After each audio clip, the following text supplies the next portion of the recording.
شادی کی پہلی رات اگر مرد آپ کا پاسٹ ٹنٹولتا ہے نا، میرے نزدیک اللہ کی قسم وہ گھٹیا ترین اور کم ظرف بندہ ہوتا ہے جو شادی کے رات اپنی بیوی کا پاسٹ ٹنٹول رہا ہوتا ہے اور ہر طرح سے کوشش کر رہا ہوتا ہے کہ کسی بھی طرح سے مجھے اپنی بیوی کا پاسٹ جو ہے وہ پتہ چلے اور ساری زندگی میں اسے ذلیل کر کے رکھوں، تانے دے ماروں، جب بھی مجھے موقع ملے میں تانے دے ماروں۔ لڑکیوں سنو میری بات، دھیان سے سنو، پلے باندھ لو میری بات، لکھ لو کہیں۔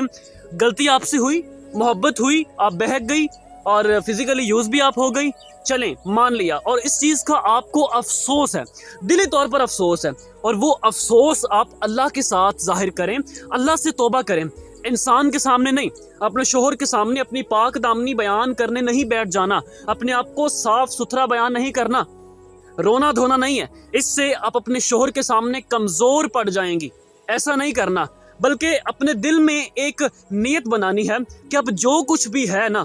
جو کچھ بھی ہے وہ میرا شوہر ہے، میرا شوہر ہی میرے لیے سب کچھ ہے، اور مجھ سے پاسٹ میں جو کچھ بھی ہوا، جو بھی غلطیاں کوتاہیاں ہوئیں، میں جو ہے نا توبہ کرتی ہوں اللہ کی ذات سے، اور اللہ کی ذات سے یہ بھی امید رکھتی ہوں کہ اللہ مجھے معاف کرے گا، اور بس اپنے دل میں یہ چیز رکھتے ہوئے اپنے ہسبینڈ کے ساتھ بالکل ٹھیک رہیں اور اسے یہ فیل کروائیں کہ آپ ہی میرے لیے کل کائنات ہیں۔ میں ایسا کیوں کہہ رہا ہوں؟ اس لیے کہہ رہا ہوں کہ مرد کی سائیکی کو اس طرح سے ڈیزائن کیا گیا ہے لڑکیوں، عورتوں، کہ اگر آپ کی کوئی بھی غلط بات مرد کے ذہن میں بیٹھ جاتی ہے نا، کوئی بھی غلط بات، وہ